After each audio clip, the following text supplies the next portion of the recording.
Hola, mi nombre es Ubaldo y soy de Río Grande. Aprendamos juntos el versículo de memoria que se encuentra en Jeremías 17:10.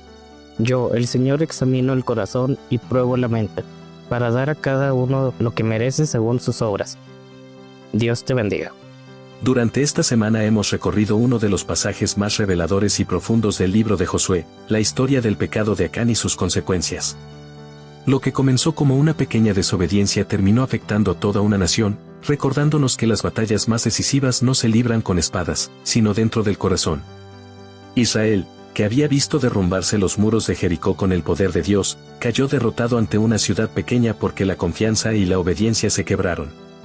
El enemigo ya no estaba fuera, estaba adentro. El relato nos mostró el rostro del pecado cuando se esconde bajo apariencia de fe. Un solo acto de infidelidad silenciosa bastó para detener el avance del pueblo.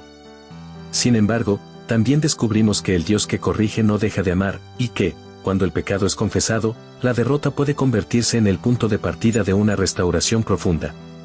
La lección de esta semana no es solo una advertencia, sino una promesa. Aun cuando el enemigo interno parezca más fuerte que nosotros, Dios tiene el poder de transformarlo en testimonio de su gracia. El libro de Josué es más que una historia de conquistas, es un espejo espiritual que nos invita a examinar nuestras propias batallas. Cada victoria y cada fracaso de Israel reflejan el conflicto que también habita en nosotros. Y al final, la gran verdad permanece. Dios pelea no solo por su pueblo, sino también dentro de él, para purificarlo, restaurarlo y hacerlo testigo de su poder. Bienvenidos, mi nombre es Augusto Palacios y esto es Estudiando la Lección.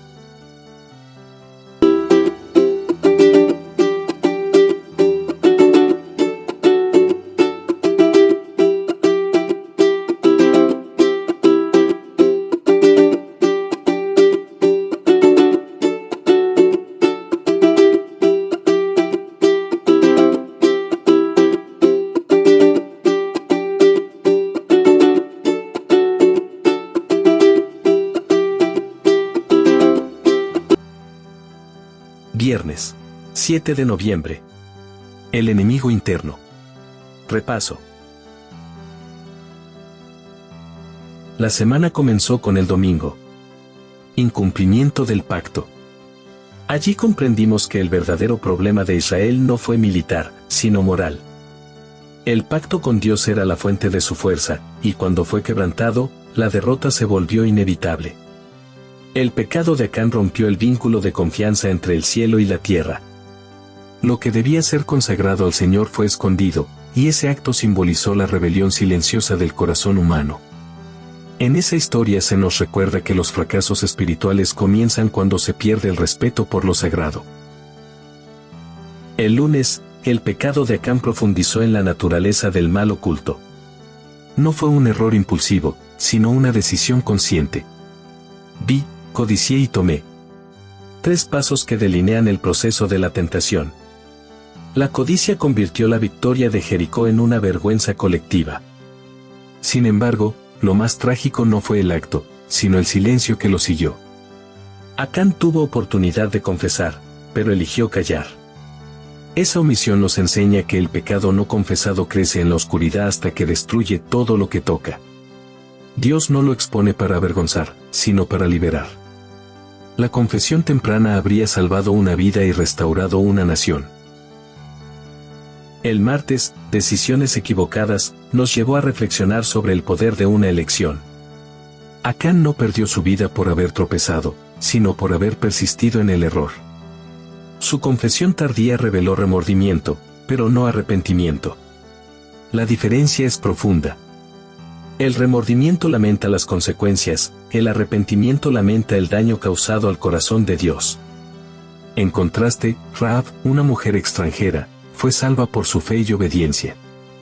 Ella creyó, mientras Acán dudó. De ese contraste surge una gran verdad. No importa de dónde vengamos, sino a quién decidimos pertenecer. El miércoles, la puerta de esperanza, nos mostró el rostro compasivo del Señor. Después de la confesión y la purificación del campamento, Dios le dijo a Josué: no temas ni desmayes. Las mismas palabras que había pronunciado al inicio de su liderazgo volvieron a resonar. Esa repetición no fue casual. El pacto había sido restaurado. El valle de Ase, símbolo de angustia, se convirtió en un lugar de redención. Israel volvió a enfrentar a Jaí, y esta vez, con Dios a su lado, la victoria fue completa. Lo que parecía un final se transformó en un nuevo comienzo. El mensaje es claro. Donde hubo fracaso, Dios puede escribir redención. El jueves, un testigo del poder de Dios, cerró el círculo espiritual de esta historia.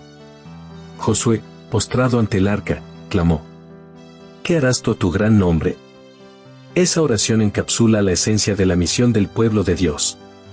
Vivir de tal modo que su vida glorifique al Creador. Cada victoria o derrota del creyente afecta la manera en que el mundo percibe a Dios. El pecado de Israel no solo trajo derrota militar, sino también una mancha en el testimonio del nombre divino. De igual forma, nuestras decisiones hablan, incluso cuando callamos. Cada creyente es una carta abierta escrita por el Espíritu, y el mundo lee en ella quién es nuestro Dios. El conjunto de estos temas revela un patrón espiritual que trasciende los siglos. El mayor enemigo no está fuera, sino dentro. Israel podía vencer ejércitos, pero no podía vencer su propio corazón sin la ayuda divina. Ese es también nuestro desafío hoy. La guerra espiritual no se libra en las calles ni en los templos, sino en la mente y el alma. Las murallas más altas que deben caer son las del orgullo, la desobediencia y el autoengaño. Y, al igual que Josué, no podremos avanzar mientras haya pecado escondido en nuestro campamento interior. Pero la lección no termina con condena, sino con esperanza. Dios no destruyó a Israel por el pecado de Acán, lo purificó para hacerlo más fuerte. Cada disciplina divina es un acto de amor, cada corrección una oportunidad de restauración. El pecado revela nuestra necesidad, pero la gracia revela la respuesta. Cuando Dios expone, también sana; cuando corrige, también restaura. La victoria sobre Jaí no fue una demostración militar, sino un testimonio de que la misericordia divina siempre tiene la última palabra. Esta lección también nos llama a examinar la vida de la Iglesia.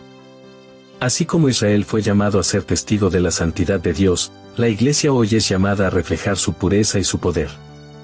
El pecado no confesado dentro del pueblo de Dios debilita su testimonio ante el mundo.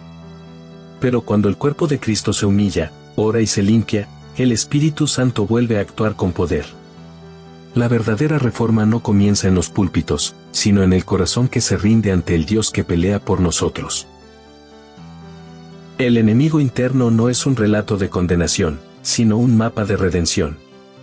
En cada paso, desde la caída hasta la restauración, vemos el amor de un Dios que no se cansa de darnos nuevas oportunidades. Él no abandona a su pueblo cuando falla, sino que lo levanta para mostrarle que la verdadera victoria se encuentra en la obediencia.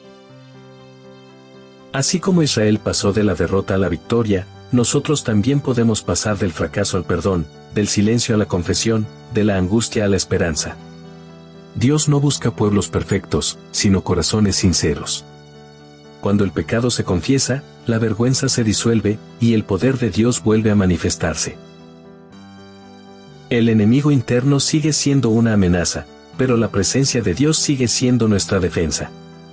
Y mientras su espíritu reine en el corazón del creyente, cada valle de angustia seguirá transformándose en una puerta de esperanza, porque el Dios que peleó por Israel, sigue peleando por nosotros hoy.